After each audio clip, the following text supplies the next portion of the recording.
Hello everyone, welcome to my channel Arya and Harika. In this video we will see Brinjal masala curry.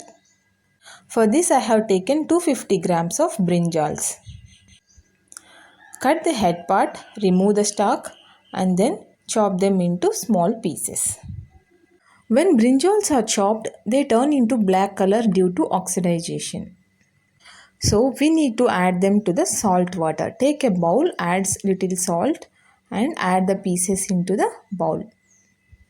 By doing this, we can retain the original color of the brinjal. Wash them twice and keep aside. Now let's prepare masala for this curry. To the mixie jar, add 1 tablespoon of coconut, 1 onion chopped, 2 spoons of fried groundnuts, and 1 spoon of sesame seeds, black or white, anything you can take, and 1 tomato chopped. Grind them to a fine paste and keep aside. Now heat a kadai, add 2 spoons of oil. Once oil is hot, add 1 spoon of cumin seeds, half spoon of mustard seeds. Stir them until the mustard splatters. Now we need to add the washed brinjal pieces. Stir fry for a minute. And now add half spoon of salt and little bit of turmeric powder. Saute them for a while.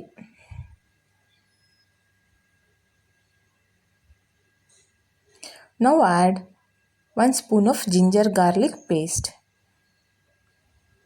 Stir fry until the rawness of ginger garlic paste reduces. Now cover with a lid and cook for 3 to 5 minutes. Now let's remove the lid and see. Brinjal is softened.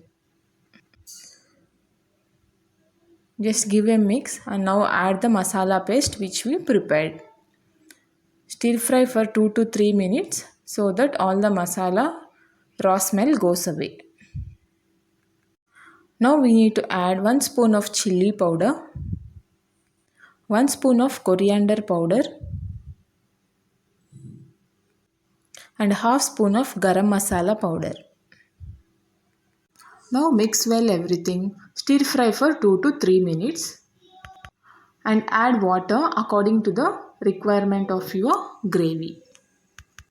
Mix well everything slowly and turn the flame to low and close with the lid and cook for 3 to 5 minutes.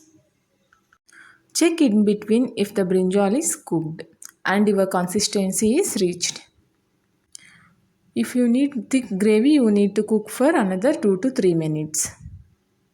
See, the oil oozes out. This is perfect. Finally, garnish with the coriander leaves.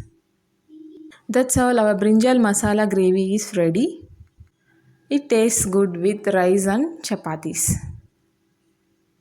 Now take out into a separate bowl and serve it with hot rotis and enjoy.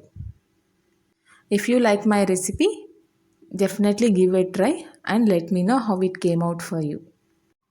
Thanks for watching.